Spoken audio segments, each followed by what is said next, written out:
Good afternoon and welcome to the 253rd episode of the Georgia Prep Sports Drive for the GHSA State Title. Today we're going to talk about Media Day. It is the first ever Georgia High School Football Media Day. It's going to be Wednesday, downtown Atlanta. We'll go over the teams that are going to be attending. There's a ton of them.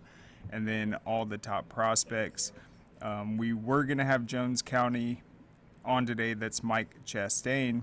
But today's actually their first day back, and so he wasn't sure about what his schedule is going to look like, so we're going to have to reschedule. But we will talk about the Greyhounds and their competition in Region 2 down in Class 5A. I think they're an interesting team.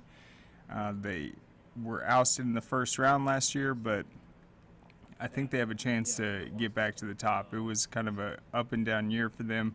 They had won 3 straight region titles before that, so we'll do a little dive into that. And then we're going to be joined by Jordan Dubrof at 12:20, and Jordan actually sent me his top 10 teams in 7A. He's been working with me on that, and we'll also go over kind of what are the biggest questions we have heading into Media Day that we want to get answered, that we're going to be asking the players and coaches attending. And if any of you guys have any suggestions on some of your questions, you can look at the teams attending. You can shoot them over to us on Twitter, the Score Atlanta account, my personal account, and we'll be sure to ask them. And so that's going to be on Wednesday. I've got this bag right here. There'll be lots of goodies everyone's going to be getting, all the players. It is sponsored and presented by Huddle, but that's a good looking bag right there. Looks nice. Yeah. And there's a ton of them in the office right now. So that's going to be Wednesday starting at 10 o'clock. So speaking of getting back to the action, this is the acclimation period. Pads cannot officially go on until Monday, July 31st, a week from today. And all the schools have to have 5 sessions, 5 days of prior conditioning. That's why it's called the acclimation period. So that's going to be going on right now. So it's right around the corner. The pads are going on in 1 short week. So let's get into some of the news that we need to catch up on from last week. Some of the big commitments that occurred. I think the most exciting one for me was Dylan Williams of Roswell. He committed to Marshall, and that is absolutely huge for the Herd. I think Dylan Williams is going to have one of the better seasons. He's got an outstanding quarterback with KJ Smith. That Roswell team has been so outstanding. They had a great run to the semis last year with a young team, and Dylan Williams really has had one of the better off seasons in the state of Georgia. I think it began in the spring when he absolutely lit up that Walton secondary. And I'll talk about that in a sec. But in that game, he had 2 touchdowns, I think over 120 yards in it. That was a big high-profile scrimmage at Raider Valley. There were a lot of people that went to it. Rusty was there, a lot of other coaches. And everyone that saw it, I think their primary takeaway was Roswell has a receiver that made some unbelievable one-handed catches. And then, sure enough, we get to see Roswell up close and personal at the 7-on-7, and Dylan, without a doubt, made the best catch I saw in all 3 days. It was a Hail Mary at the buzzer. They had to get a touchdown. He jumped up, caught it with one hand over 3 or 4 guys in traffic, and came down with it. It was a play where I thought he had no chance, but he timed his jump perfectly. And in terms of one-handed, difficult highlight reel catches, not many players can do it on a consistent basis. He can. He also caught a seam route in that same matchup. I think it was against, might have been against Sandy Creek, maybe Peachtree Ridge. But he got absolutely leveled on the play. The safety was coming down. He knew where the safety was, but he focused on the ball, caught it with the contact, made a big play, and got the penalty. I think he's a tough receiver. He's got a 6'2", 190-pound frame, and he's really been getting it done since his sophomore year. He was a primary target in a deep receiver cast when Robbie Roper was quarterback. He came up absolutely huge in the win over North Cobb. Earlier against Cherokee, that was a game that was televised. He had an unbelievable, I think it was a 65-yard touchdown catch that went super viral. He comes into his junior season last year, came up with the catch of the game against Denmark, lifted to that big victory in tough circumstances. The program was definitely in a tough emotional spot after the tragedy with Robbie Roper, and then he comes out, makes the play they need to get the victory, and they have an incredible season. I think heading into his senior year, he is truly one of the great all-time Roswell players. Also in the state of Georgia, though, we had the big commitment. This was last Monday. Mike Matthews of Parkview, of course, going to Tennessee. And then another big one that Najee broke and actually got Ryan Jenkins to announce it live on YouTube. You can check it out. That is the Westover edge rusher, 6'3", 220 pounds, and he committed to the University of South Georgia. That was huge. I think Westover, they're going to be competing in a really talented region in 4A with Bainbridge, Cairo, and those other South Georgia powerhouses, but I think he's a player that's poised to have an outstanding senior year, and congrats to them. We were talking about Jones County. We saw Zion. Sorry, that was Wednesday that he committed. Yeah, same with Mike Matthews. That was last Wednesday. You had Zion Ragens, a wide receiver from Jones County, committed to Oklahoma. He is a 4-star prospect and the number 29 player in the state. So I'm going to pull up Jones County real quick. We'll go ahead and just get into that because it ties in.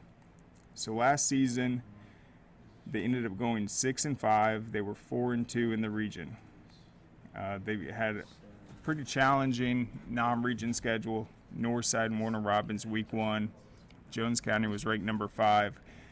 Northside was ranked number 7. They ended up basically living up to that ranking all year, and they won that one 27-21. Huge victory.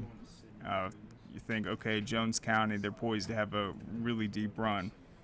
They beat Decula the second week. Decula was coming off a successful season as well. I think they made it to the semis last year, or in 2021. They had that huge win over Johns Creek in the quarterfinals, and then they ended up kind of falling off last year. They're going to have a new coach this year. And then Jones County was 2-0 at that point. Then they dropped their final 2 non-region.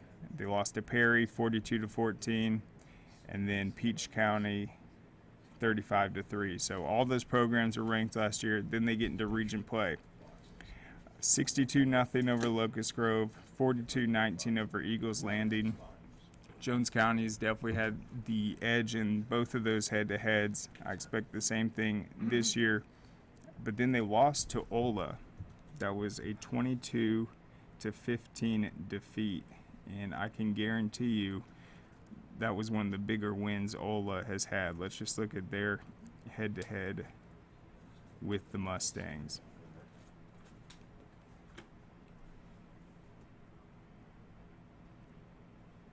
All right, so last year's loss to Ola was the first time in school history Jones County has ever dropped one.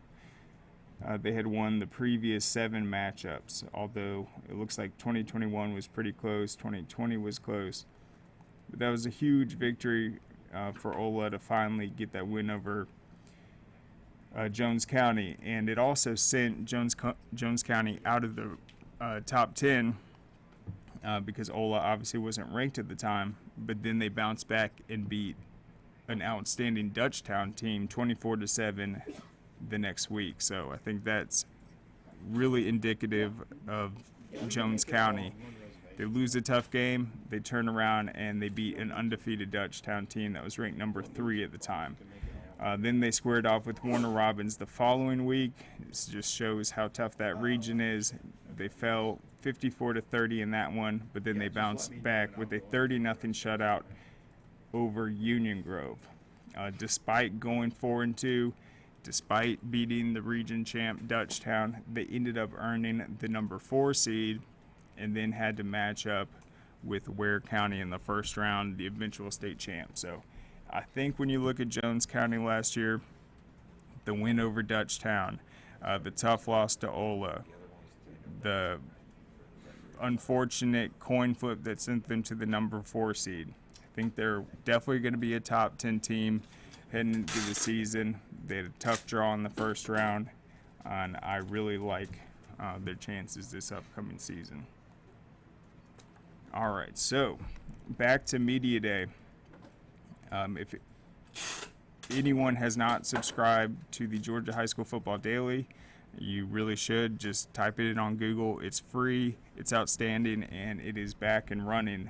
They did a great piece today on the Media Day with the headline, "More than 75 teams expected to attend the inaugural event on Wednesday." It will be at the IBEW Auditorium on Richardson Street, downtown Atlanta. And there were some really great stats within this preview that I hadn't realized that I'm going to go over real quick. All right, so it starts at 10 a.m. It's free to the public. Huddle's the sponsor. We've been over that. So attending teams include defending state champions Hughes, Sandy Creek, and Prince Avenue Christian. So we've got 3 defending state champs. That's going to be great to talk to them about what it's been like just this off season, coming off those huge wins. For Hughes, that was their first ever state title. For Sandy Creek, that was a really controversial and just wild way to win it.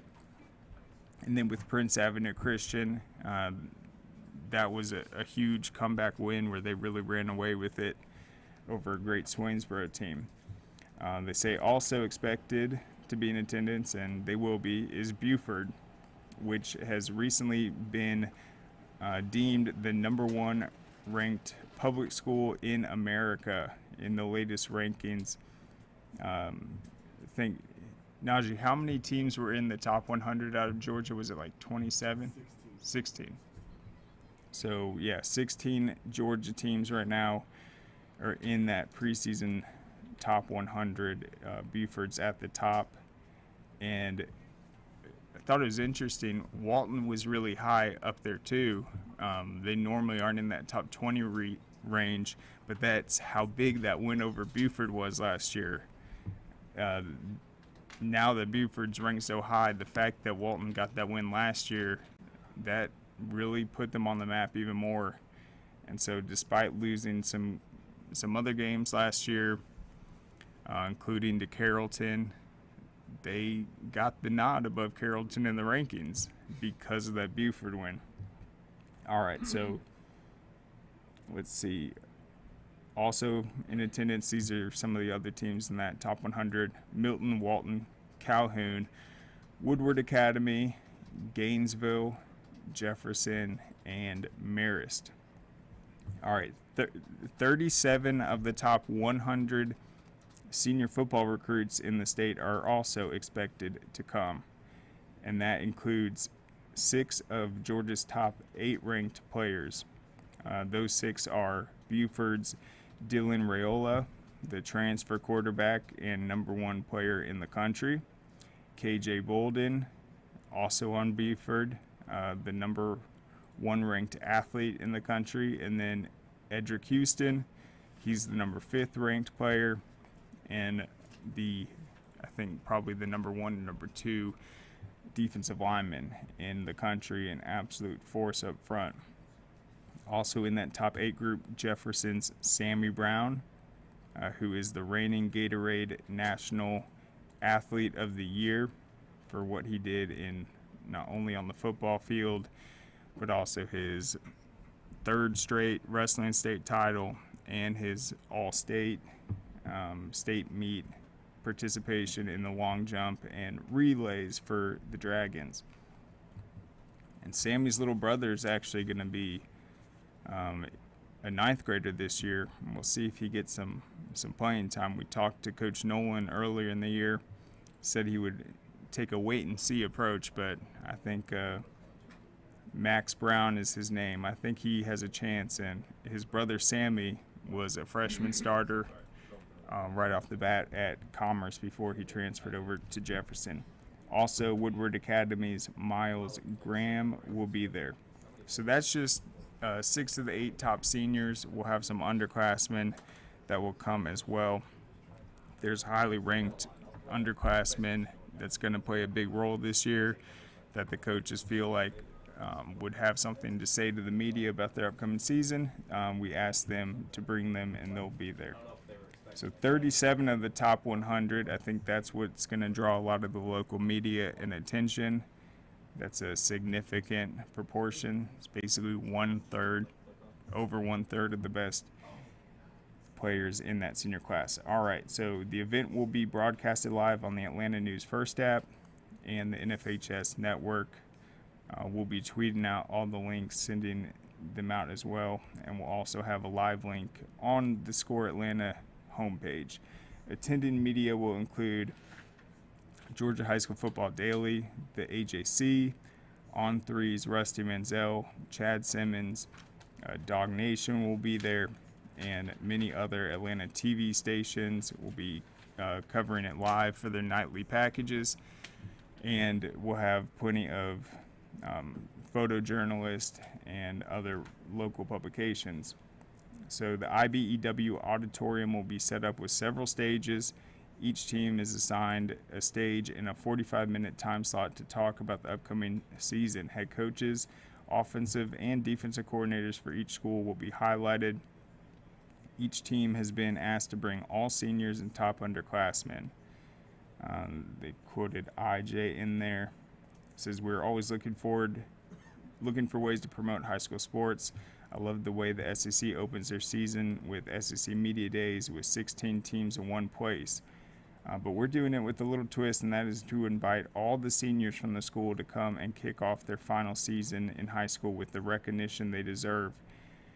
We will have some big names who will move on to the next level, but we'll also have the 18-year-olds who will be playing their final season of football in Georgia. And we are going to do it with public schools, private schools, city schools, schools from South, and so on. We're putting them all together under one roof, and one day it should be a lot of fun." So there you go. You can subscribe to that newsletter. It went out today. And they have the Media Day schedule on the right-hand side. Another reason you should subscribe, though, I thought this was really interesting. They started a countdown today that they said has been 2 years in the making of research. And what a daunting task this much have been. They are ranking the 100 greatest GHSA finals games. And so they started it today with number 100, and they're going to count down to the best championship game of all time. And this is number 100 to give any indication on kind of how epic this list is going to end up being. It is going to be the 2015 matchup between Cartersville and Buford. And so here's what they wrote about it. Buford said they had a 53.5% chance of winning. With a promising sophomore quarterback, I'm sure you'll recognize the name, Cartersville won its first title since 1999 and denied Buford a fourth consecutive championship, which would have matched the state record. Trevor Lawrence, the future number 1 draft pick, was only 11 of 23 passing for 141 yards, but Cartersville forced 4 turnovers and became the first team to shut Buford out in the playoffs since Washington Wilkes in 1999 a streak of 75 games. Cartersville had lost to Buford 27-3 in the 2014 semis, Trevor Lawrence's freshman year. In this game, Cartersville took a 10-0 lead with 1:35 left in the first half after turning a Buford fumble forced by Brandon Wade and recovered by Tiamin Penimon, an unbelievable player, into a 10-yard touchdown drive. Lawrence hooked up on a 5-yard pass to 6'5" tight end Miller Forrestall, who would end up playing at Alabama and precede Lawrence into the NFL. Cartersville effectively clinched the victory with linebacker Tyler Reed's interception at the Cartersville 1-yard line with 3:50 left. The 10 points made for the lowest scoring GHSA finals since 2000. So that's number 100, and they're going to be counting that down moving forward. I think that is just another great reason to sign up. And you can go to GeorgiaHighSchoolFootballDaily.com. All you have to do is click sign up, enter your email, and presto, it will be in that inbox each morning. But let's go ahead, let's take a quick break before we bring on Jordan.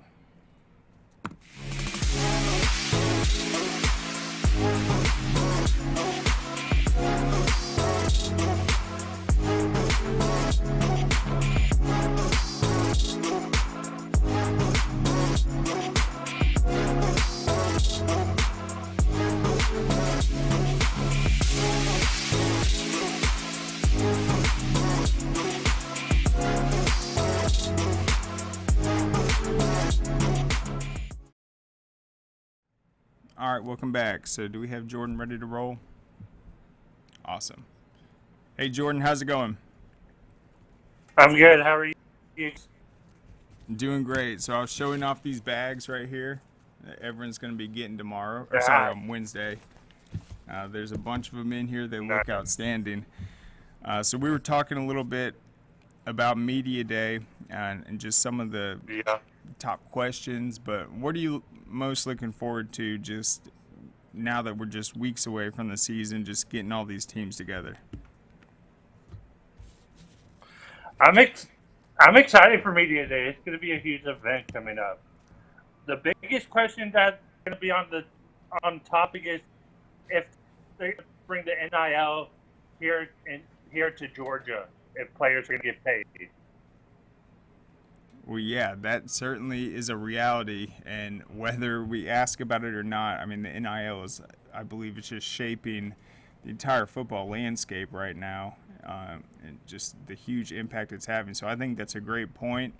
I don't know if other people will bring it up, but I think you and I definitely should kind of get a perspective from some of the top players that are going to be there, and then some of the coaches that have a lot of these recruits, and then whether or not they see it as something that could come into the high school landscape, and I don't see what's stopping it from doing that.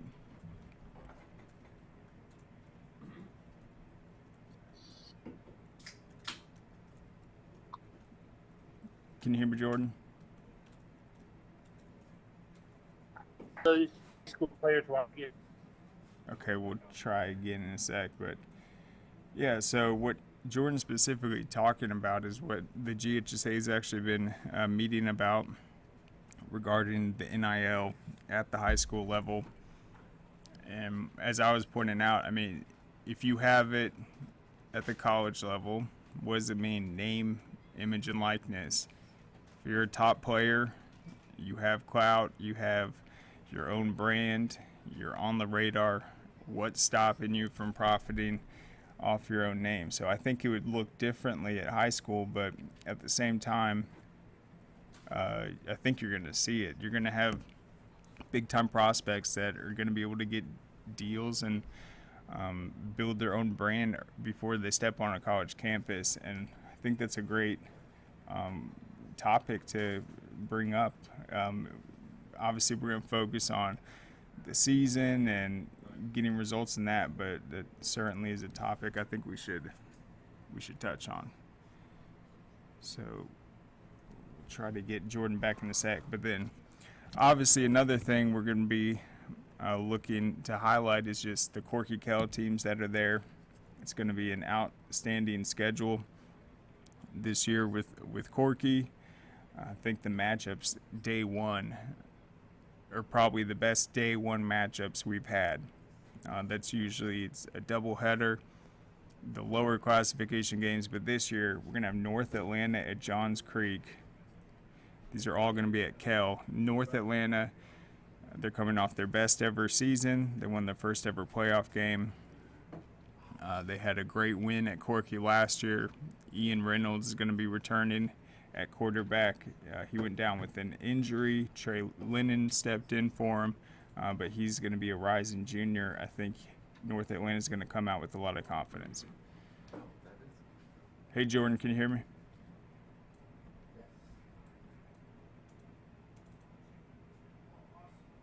Looks like he's muted. I saw him talking.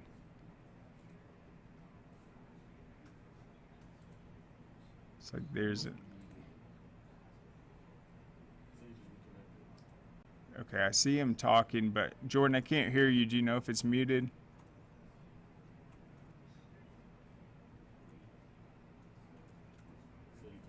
Okay. Let me go over while we get him back on. Jordan sent me his top 10 teams for 7A. He's got Buford at number 1. I think that's probably a no-brainer. He's got Carrollton at number 2. And then Walton at number 3. So I mentioned that in that high school national poll, you had Walton ahead of Carrollton. But based on last year's results, Carrollton got the best of Walton. Will they be better this year? I don't know, but I also think that Walton has revenge on its mind. They want to avenge that loss. They were coming off the high of that Buford game, and then that Carrollton one kind of got away with them. I think that would be a great rematch to see them potentially go head-to-head in the playoffs. He has North Gwinnett in the top 10, Brookwood, Milton, obviously, Parkview, a very intriguing team this upcoming season with what they're going to be able to do with that offensive line, the running attack, Mike Matthews, some really talented playmakers. He's got West Forsyth in there. They've been consistent, a true powerhouse. They had a great school year last year. Seeing guys like Peyton Straco earn a scholarship to Clemson, winning the lacrosse state title, excelling all across the board. He's got South Gwinnett in there and North Paulding. So some interesting teams as well that haven't appeared in the other polls, but I think they could very well come That's out. one too. Hey, Jordan, can you hear me now? Yep, loud and clear. I can hear you. So yeah, we were talking about the potential of NIL. I was talking about your top 10 for the Class 7A preseason rankings. What players, though, or what individuals, or what teams specifically are you excited to get to talk to? I'm excited to get to talk to Walton, Jeremy Helinski, Moneyman, as they call him over there. I'm excited to see GMC, Georgia Military College, come up and see their team come. They were a last-minute add to the media day. And I'm also excited to see Meadow Creek. I think Meadow Creek's going to have a good season this year. 100%. And then Najee had Coach Wofford on last week. It was outstanding. Yeah. I was getting the sense of a lot of confidence from him where, I mean, he was talking about how last year was like the first time they really sent guys to D1. He loves his offensive line, and I mean, they are positioning themselves as a really competitive Gwinnett team, and Yes. I think he believes they can win that region or at least get a home playoff game. So that'll be interesting. I'll tell you what, It will be. One of the things I'm looking forward to, I want to see how big Daniel Calhoun is in person. That Walton offensive lineman. I just want to stand up next to him and see how big he really is. Yeah, I can't wait to see him too. Yeah, because I've seen some different descriptions. I've obviously seen some of his camp footage, And so let's see what he's listed at right now. So 6'6.5", and 365. So I mean, we've seen some big players before. I know Juan Gaston's huge from Westlake, but I mean he might be the biggest guy to come through that. Yeah. I think Walton's also going to have another great season this year. I think they have a really good chance of winning their region too. 100%, and they just won that Hustle Up National 7-on-7. That was incredible. Their win over Carrollton was big. Forgot who they beat in the finals. Walton in that 7-on-7. The one you went to, Hustle Up. They beat Carrollton in the second round. They ended up beating Spain Park. Spain Park. Spain Park. They're a great program over there in Alabama. Yeah, and they are a great Alabama team. Najee said once they got to the finals, though, it wasn't even close. They're just on like complete full throttle mode. So let's see when that Walton group will be. Gosh, there's so many teams coming out. I think they're like the afternoon team that's coming, like 2:30 or 3. Yep, they're the 2:30, so that's going to be with Sonoraville, Rockdale County, Mount Bethel, Landmark Christian, Jackson County, Alpharetta, and then Hughes. I think there's some.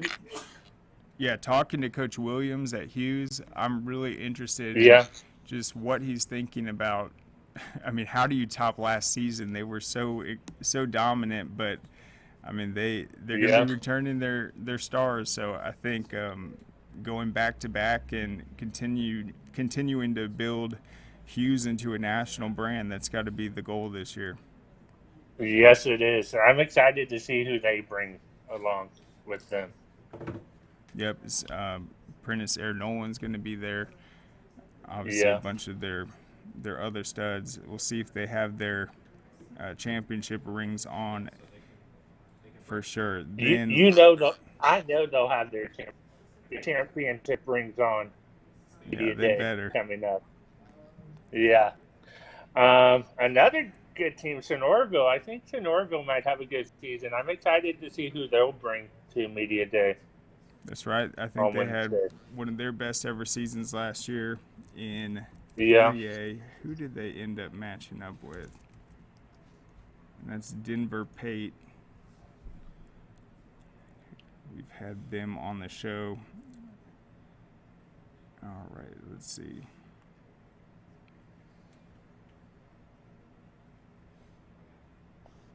Sorry, yeah, they're 4A.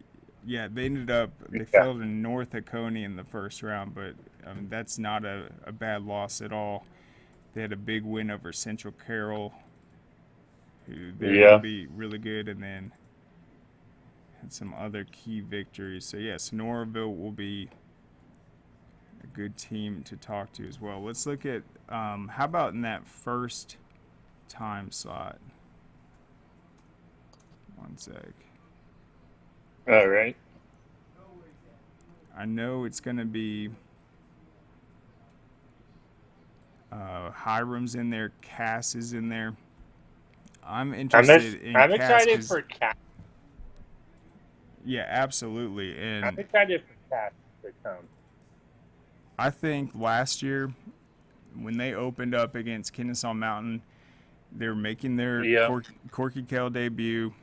Cass is a team that hasn't really had a deep run in the playoffs ever, but people knew that they were going to start to be really competitive, and then they almost beat Kennesaw Mountain last year, ended up having a good year. But I think their matchup against Rome, that's one that's been on their radar throughout the spring, throughout the weight room sessions.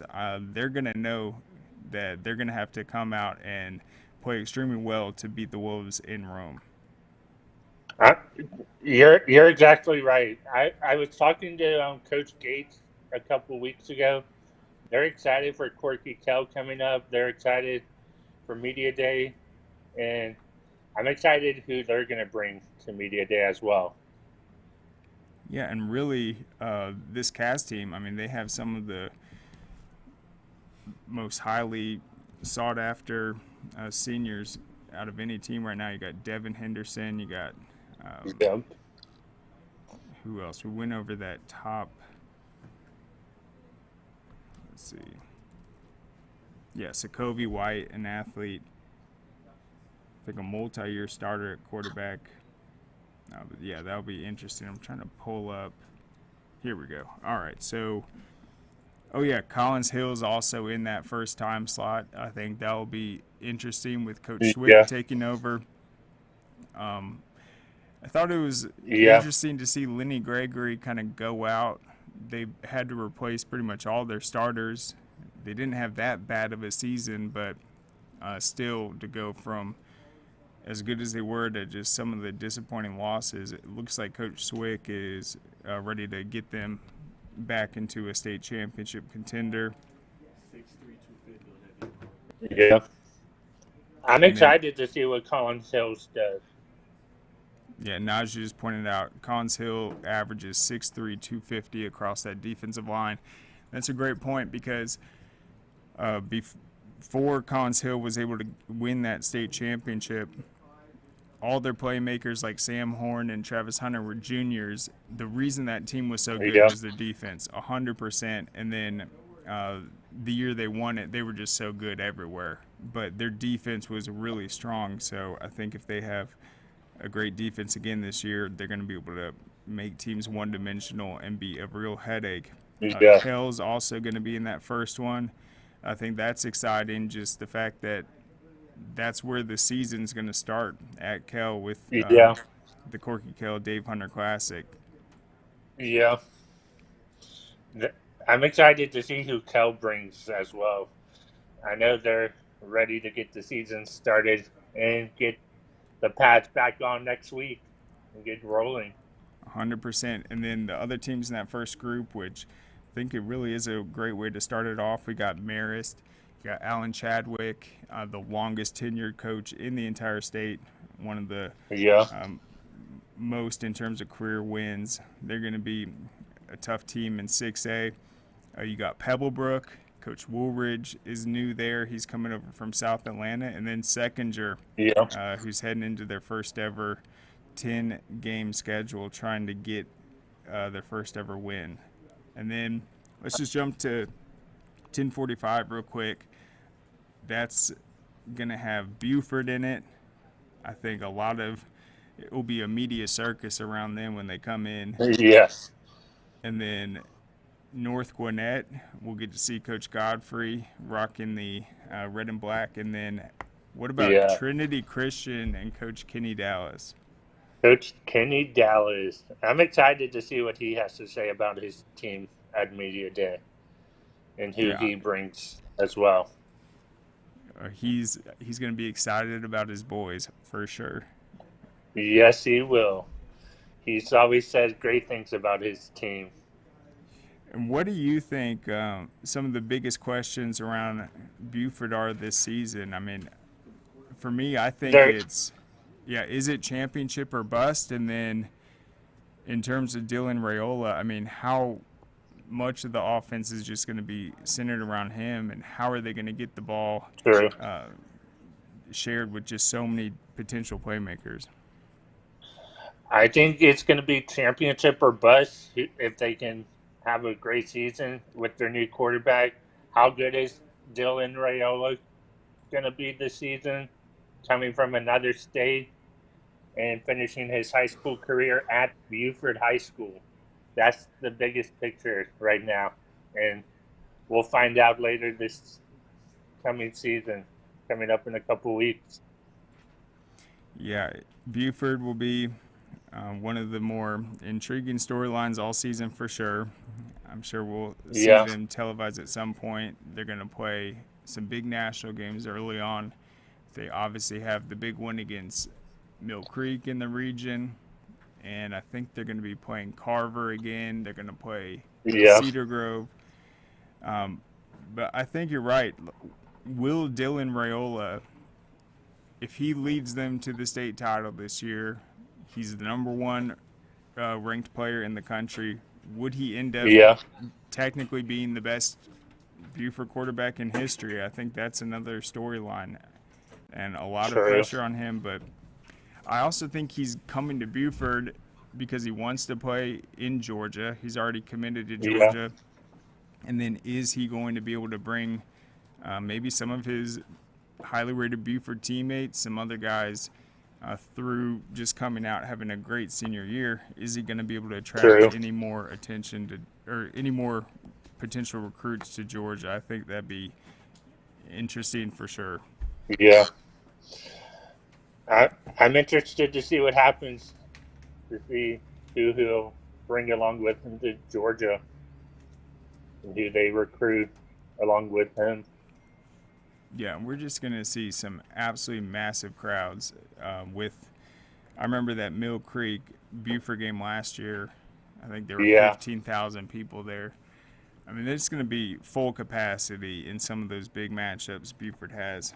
And then, obviously, in the playoffs, it'll be really interesting. I think they're going to come out, though, obviously focused. They aren't going to try to be too aggressive, but I think we're going to see a really disciplined football team, really well prepared, and then obviously I think we could see Dillon kind of heat up as the season goes on.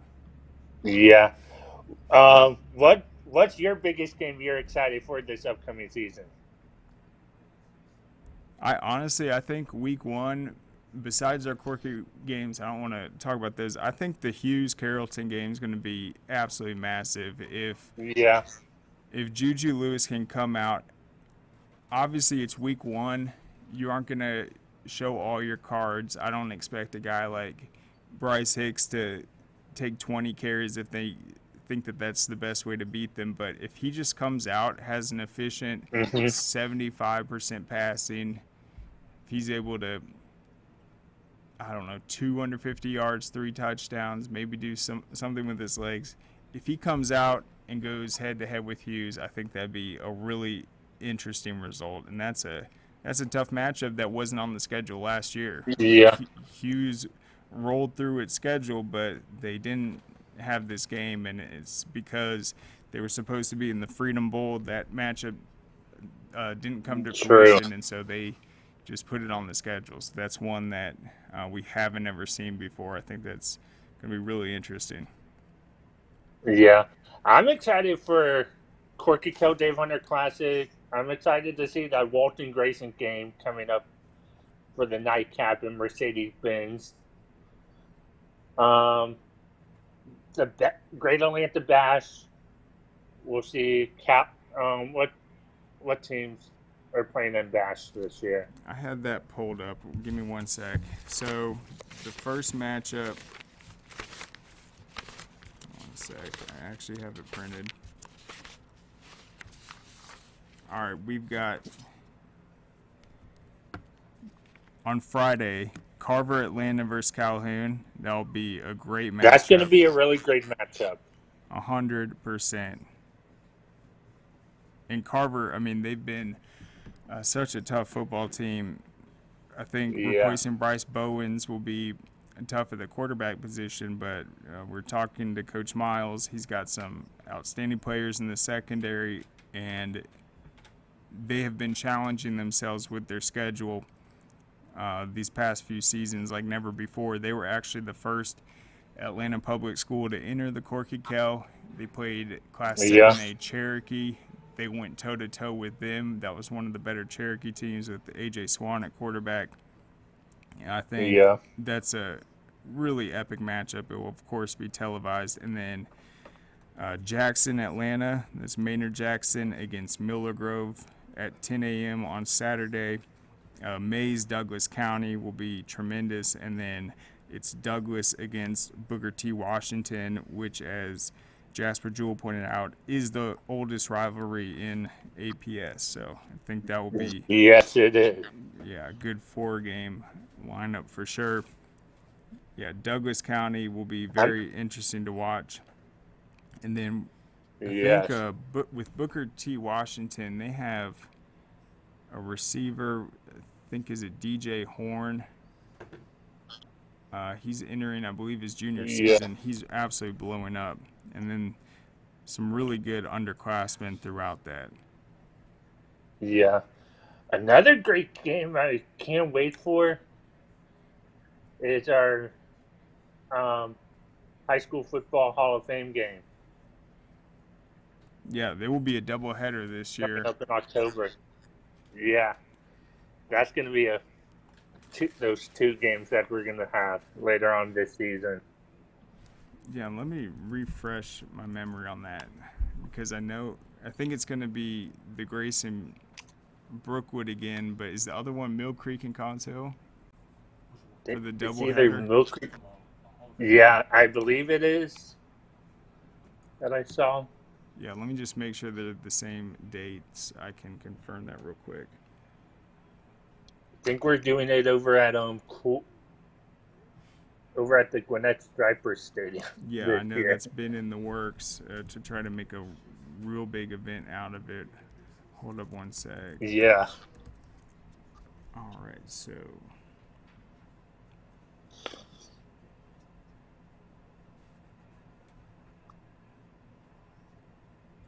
so that'd be October 20th. That's when Collins Hill plays Mill Creek.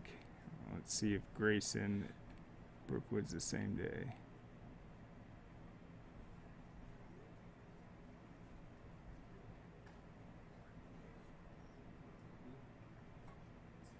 Yep, that's the same day. So I think that's the matchup right there. That will be really cool to have a doubleheader for sure. Right in the heart of region play, and then right before our Hall of Fame.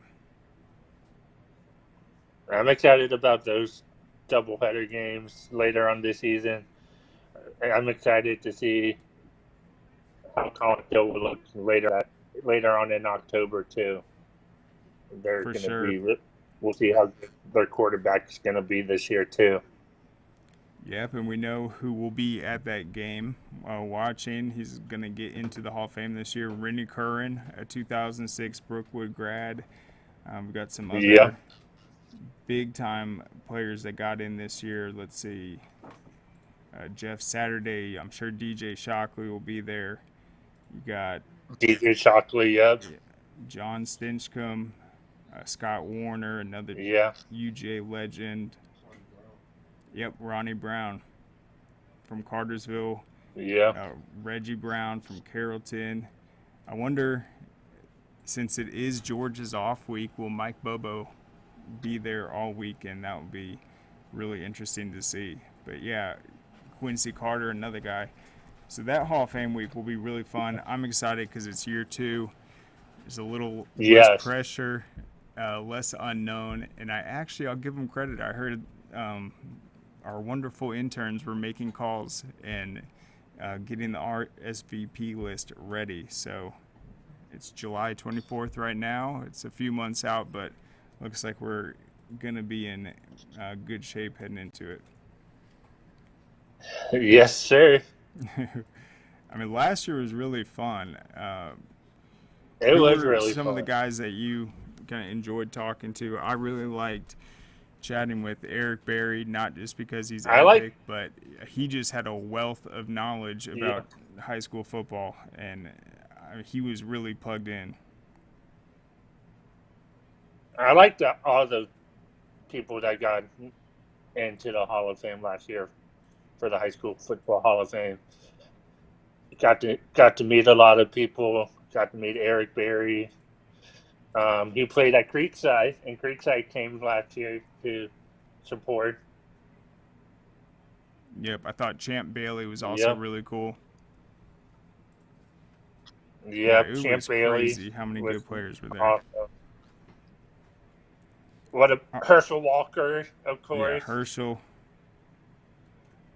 Yeah, that was epic. And then I think with this year, we're going to have a lot of the guys from that first class come back to welcome in this next class. Yeah.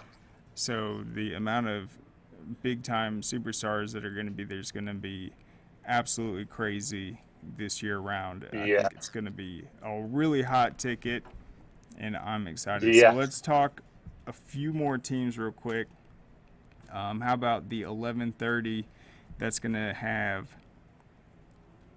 Mays, Milton, Roswell, Milton and Roswell at the same time, two really huge rivals right there. They are in different classes, but they play every year. Yeah. Lanier, Discovery, and McEachern. So I think that's at 11:30. That's some pretty intriguing storylines in that group. I'm excited to see who Milton and Roswell are going to bring. I was talking to some of the fans up in downtown Roswell. They're excited for Roswell Hornets season coming up. Yeah, and that rivalry is so big, even though they aren't in the same region anymore. It's like you'll be in the Milton area. They're selling T-shirts that says "Beat Roswell," so you don't normally see that in high school football. They definitely do not like losing. Yeah, I want to see who Milton brings from their team. They got a stud lineup and a stud senior class too. Yeah, and it's hard to think that they might have even overachieved last year with all the new pieces. You had Coach Reeves stepping in. I didn't expect Adam Clack to step down when he did. You had LT Overton, who was supposed to be the number one returning player, decide he's going to skip his senior season, and then they come out and have the year they had. It was unbelievable. And they just have such a good coaching staff. The day-to-day, everything they do is just top-notch. So I'm looking forward to that for sure. Milton is the real deal. All right, at 12:15, you got, let's see, a Pace Academy, Stevenson. Both are going to be in 4A this year. You got Douglas, Archer, and then Fellowship Christian, who's going to be in our Corky Kell. At 1 p.m., Calhoun, who we talked about, Coach Stevenson. Love it. Midtown, they had a great bounce-back season last year. Norcross, they're always exciting. And then what do you think about Jefferson and then the type of impact Sammy Brown's going to have his senior year just now that he's committed to Clemson and has made his decision? I'm excited to see what Jefferson does this year. We've televised a couple of their games last year. They've had a really great team last year. I think they're going to do even better this year. I can see them making it to the fourth round of the playoffs this year. I agree. I have high hopes on Jefferson. Yeah, when we talked to Coach Nolan, he said the main goal is just going to be finding guys to help out and take relief off Sammy Brown, because Sammy doesn't want to come off the field. He wants to contribute in every facet, but just in terms of making the team reach their full potential, they're going to have more playmakers step up and be able to produce those big-time plays. But obviously Sammy Brown's going to be able to make an impact. One of the strongest players in the state without question. He's already squatting over 600. I saw him power clean 475 the other month. I mean, just insane numbers. If he was on, I give an example, but if he was on Georgia's team putting up those numbers back when I was there 10 years ago, he would have been the strongest guy on the team. Yeah. That's crazy to think about, but he's that strong. That is crazy. Yeah, he's got ridiculous numbers. Squatting 650. I think his bench is at 450, and he's cleaning 475, and that was a month ago. And he's running like a 435. It's just insane. Yeah. I'm excited to see who Lovett brings. Coach Muschamp over there. I'd love it. Yep, and that will be another interesting team to talk to. They're gonna, I believe they open up with a kind of trio of private schools. I think they play like Holy Innocents, GHSA, and then they'll be going head to head with all of them. I actually had that. The best game that I got to see last year from Lovett was the Lovett Westminster game last year, when all the students the whole student body rushed the field. Oh in yeah, I that Buckhead forgot you were rivalry there. playoff game. Yeah, Yeah, it came down to the wire. That was incredible, and I think you were responsible for trying to keep the players from just completely taking over the field. yeah. Yeah, because you were red hatting. I was red hatting. That's right. Yeah, that game was They got a great crazy They got a great facility over there. I love it. for sure. And then 2:30, we mentioned Walton. Hughes is going to be there. Alpharetta, they'll be really interesting to talk to. At 3:15, this group includes Chambly, Creekside, Prince Avenue Christian, and then Gainesville. What are you expecting from Coach Niblett, the Red Elephants, and do you expect a similar just tenacity and confidence that they're going to be expressing when we talk to them on Wednesday? You're going to see a lot of fans from Gainesville come out to our media day. They travel well, Gainesville does. So expect a lot of fans from Gainesville to come. It's going to be huge for Josh Niblett and media day for him, bringing a bunch of his players. Oh yeah, they'll definitely set the narrative and let us know Yeah. that it's championship or bust for them. Every day is a championship. And my favorite thing about Coach Niblett was that first ever meeting where he's like, nothing's promised. Yeah. I could die tomorrow. You got to be a champion every day. Yeah, that was a great speech. And then when they came to delivered. Gainesville. Yeah, they did deliver. I'm excited to see Langston Hughes and talk to their head coach too. Yep, and that was, of course, the 6A Wilmington. championship last year, Gainesville versus Yeah. Hughes. I think another thing with Gainesville, though, is going to be Gavin Hall. He comes over from Hebron Yeah. Christian. He was their extremely athletic quarterback last year, and he's going to be the main ball carrier, filling in for that role that Naeem Cheeks was so good in last year. And we saw him in the spring game. He had a big wheel route against Alpharetta. I think Gavin Hall is a huge impact player. We'll also have Woodward Academy with Coach Hunt. I think he'll be the first to tell us they've got one of the most talented rosters they've ever had heading into this season. And then finally, Dunwoody, McNair, and then Meadow Creek to close things out Meadow at Creek 5:30. Yeah, it's gonna be really great. Like earlier, I'm excited to see who they bring. It's gonna be an awesome day down there. Yep, starts at 10. It's going to end around 6 o'clock. We can't wait for it. Well, Jordan, thank you so much for coming on. We'll definitely talk before Wednesday. Kind of bounce some more ideas off, get some questions down, and can't wait to see you there. Can't wait. All right. Well, there goes Jordan, and we're going to get right back to work. You can check us out tomorrow at noon with underrated and overlooked. We'll be back for that, talking about Media Day, some other topics in the high school, college, and pro realm. Maybe some boxing news. I'm going to have to do some research on that. Some big soccer stuff. I saw a lot of news with Messi. We got that game coming up in September with Miami coming to Atlanta United. I looked up the ticket prices last night, actually, and they're still surging. It's about $2,000 for a ticket right now. So we got some big stuff to talk about, but we'll see you then. And everyone go to scoreatl.com for all the things we talked about today.